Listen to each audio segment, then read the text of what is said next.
Bonjour à toutes et à tous, bienvenue dans ce nouveau numéro de Ski Mag. Petite devinette, elles créent du lien social, défendent les intérêts locaux, diffusent des idées ou permettent tout simplement de partager un loisir ou une passion. Elles, ce sont les assistantes sociales. Mais non, les associations. Elles sont 2344 sur le territoire de Saint-Quentin en Yvelines. Qui sont-elles? Comment sont-elles créées, subventionnées? Quel est le rôle des communes et de l'agglomération? Je vous propose un tour complet de l'horizon associatif saint-quentinois. C'est parti!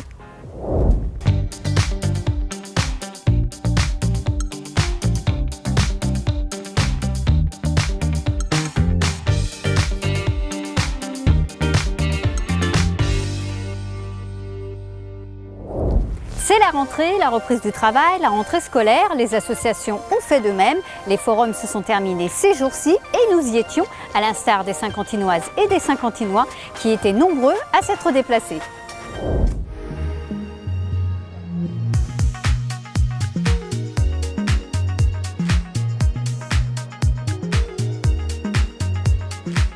Associations sportives avec démonstration à l'appui, associations éducatives, sociales, culturelles, elles étaient toutes là. Comme chaque année, les Saint-Quentinois étaient venus reprendre contact, se renseigner, se réinscrire ou changer d'activité pour cette nouvelle année, et à chacun la sienne. Bon moi ça va être le squash cette année. Moi ce sont les ateliers d'écriture. Mon fils il est intéressé par le foot. Handball et art plastique. Cours de danse classique pour ma fille. Elle va faire de la gymnastique rythmique. Multisport pour petits, puis le basket pour moi. La marche nordique. Du football féminin pour ma fille. Oui, ça fait beaucoup d'activités, mais je pense qu'il faut profiter de la vie. Profiter, c'est le mot. Nous l'avons fait nous aussi en nous rendant dans les locaux de quelques associations, à commencer par l'Aïkido à Montigny-le-Bretonneux. Créé en 1981, le club compte aujourd'hui une dizaine de bénévoles, dont 7 professeurs, un président, un trésorier et un secrétaire. L'année qui vient de s'écouler a enregistré 111 adhérents, moitié enfants, moitié adultes. Le club propose des cours dès 5 ans, avec cette année un cours dédié aux seniors le samedi. Mais au fait, c'est quoi l'aïkido? Alors l'aïkido, c'est un art martial japonais uniquement défensif. C'est-à-dire qu'on ne cherche pas à renvoyer la violence que peut nous donner l'autre. Au contraire, on cherche, plutôt que d'aller dans les oppositions, de se mettre avec lui.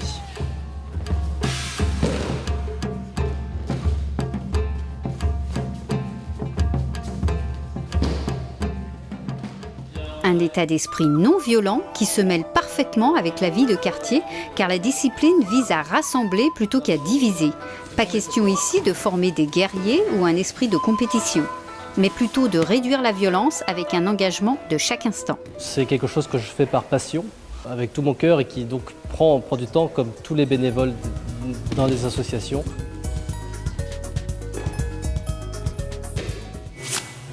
Autre engagement, autre passion, le club de boxe américaine d'Elancourt. Créé en 1991 par son président actuel, Alain Hillemet, le club accumule les graines de champion.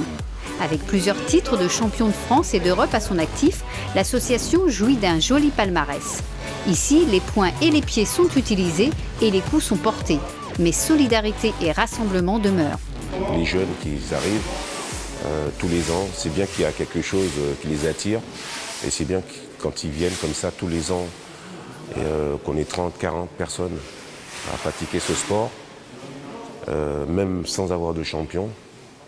C'est une mobilisation, c'est une communication, c'est la solidarité, c'est très important. Et c'est au quotidien en fait. Au quotidien, pas de chacun pour soi. Dans son discours de reprise, le président rappelle qu'on ne laisse pas un jeune seul à l'issue du cours. On prévient en cas d'absence et l'on vient s'entraîner régulièrement. Les hommes et les femmes viennent y évacuer le stress de la vie quotidienne et se défouler. Mais pas seulement. Transmettre une passion et des valeurs est tout aussi important. En créant son club, Alain Hillemet a souhaité suivre les pas de son frère aîné qui avait lui-même créé son club de boxe à Issy-les-Moulineaux. Le bénévolat, c'est très compliqué. C'est comme si on passait un flambeau et qu'on leur dise voilà sur ce qu'on fait, est-ce que ça vous intéresse? Si ça vous intéresse, venez avec nous, on est là. Voilà, on va essayer d'être à la hauteur de vos attentes, on va le faire tous ensemble et bien. Promesse tenue puisqu'un futur champion, Olivier Birbeau, va tenter sa chance cette année et concourir avec le soutien du président en personne.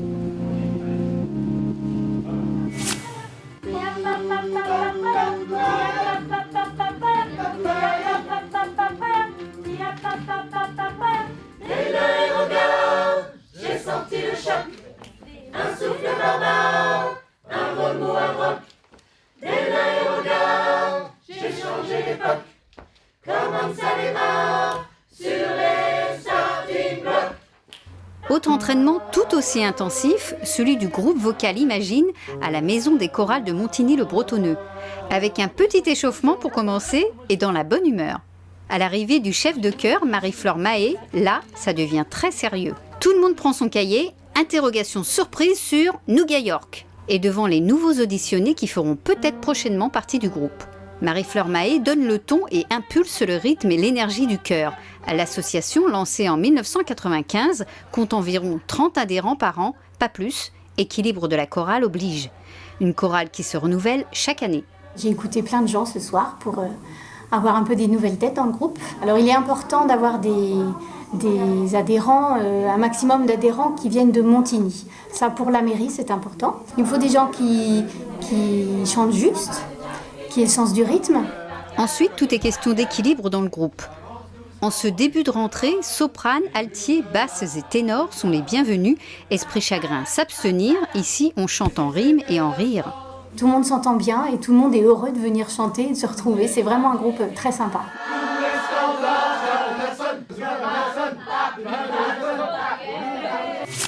Une association, c'est aussi l'occasion d'un véritable engagement. Ygraine à Trappes est née de l'envie d'éduquer autrement dans le respect de l'environnement. L'association fête ses 10 ans cette année. 10 ans d'investissement dans des actions éducatives pour essayer de transformer la société un peu au jour le jour. C'est vraiment de défendre une autre éducation basée sur la pédagogie active qui puisse permettre des transformations sociales et écologiques pour un monde plus solidaire et responsable.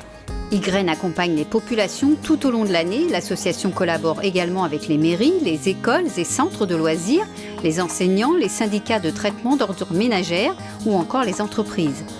Ces acteurs sont sensibilisés au développement durable par le biais d'ateliers, d'outils pédagogiques, de jeux de rôle ou jeux interactifs ou par le biais de bandes dessinées.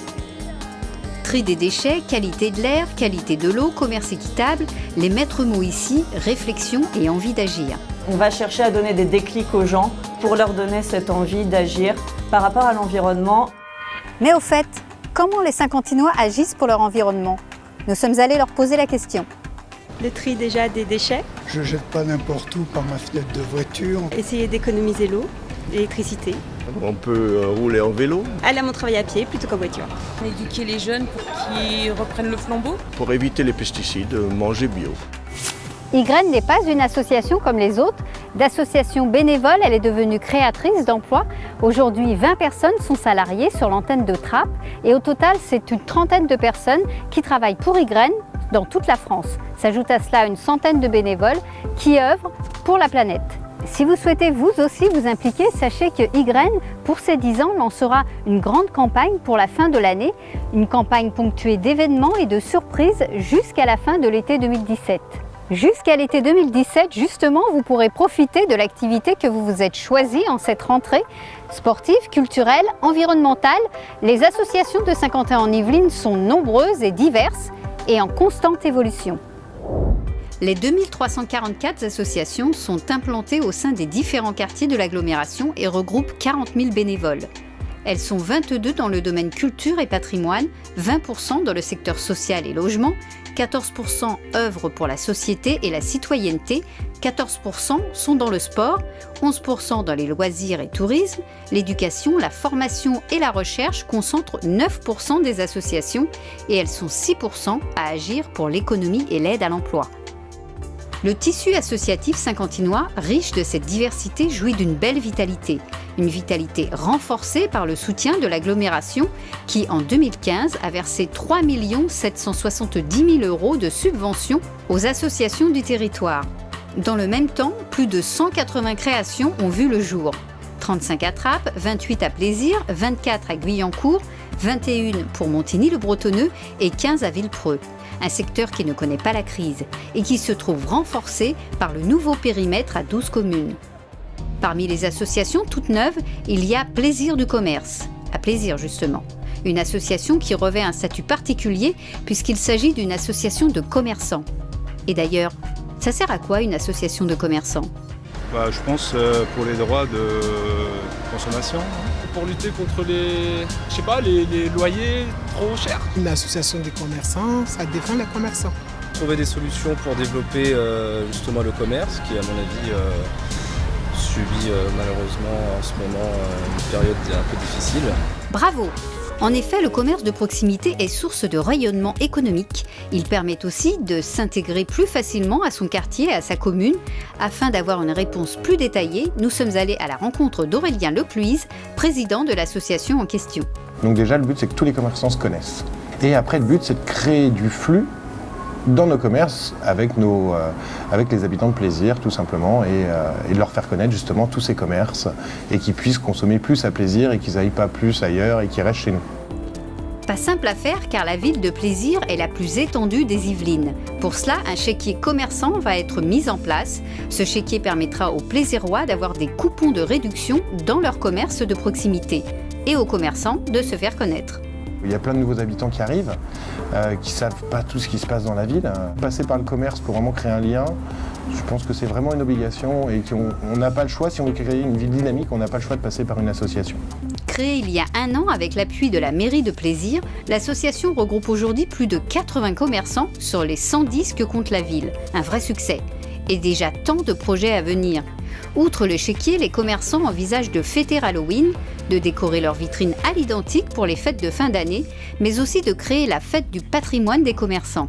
Pour Plaisir, l'aventure ne fait que commencer. Tous ces exemples d'engagement et de réussite font envie, certes, mais comment se lancer et créer son association ? L'agglomération de Saint-Quentin en Yvelines a mis en place le guichet unique afin de proposer un accompagnement sur mesure aux porteurs de projets. Voici quelques conseils aux futurs créateurs. Souvent, le premier réflexe est de se tourner vers sa mairie. Mais le guichet unique mis en place par l'agglomération de Saint-Quentin en Yvelines il y a 1 an est un point d'entrée intercommunal à la fois pour les demandes de subventions, mais aussi pour le conseil et l'accompagnement global. Au sein du guichet unique, une personne qui peut vous recevoir, qui peut vous aider sur quelles sont les démarches à suivre, les statuts, comment on les rédige, ce qui est important. On peut vous envoyer aussi vers des experts pour vous aider sur aussi le recrutement. Outre un conseil direct, l'agglomération de Saint-Quentin en Yvelines met à disposition un centre de documentation afin de renseigner les futurs dirigeants d'associations. Et d'ici la fin du mois de septembre, les dossiers de demande de subvention seront mis en ligne pour 2017. Dans le cadre de l'élargissement du territoire, l'agglomération a souhaité harmoniser sa politique aux 12 communes. Dès janvier prochain, de nouveaux critères devront être observés afin de pouvoir bénéficier de ces subventions, comme l'entente entre plusieurs associations ou la mise en place d'un projet commun. L'agglomération organise également les 5 et 6 octobre prochains une formation sur les stratégies commerciales des associations employeurs. Une autre formation portera sur la mutualisation entre associations les 15 et 16 novembre. Vous pouvez aussi retrouver toutes les procédures juridiques sur Internet, que vous souhaitiez créer une association simple ou employeur. Très belle rentrée à toutes et à tous. Ciao!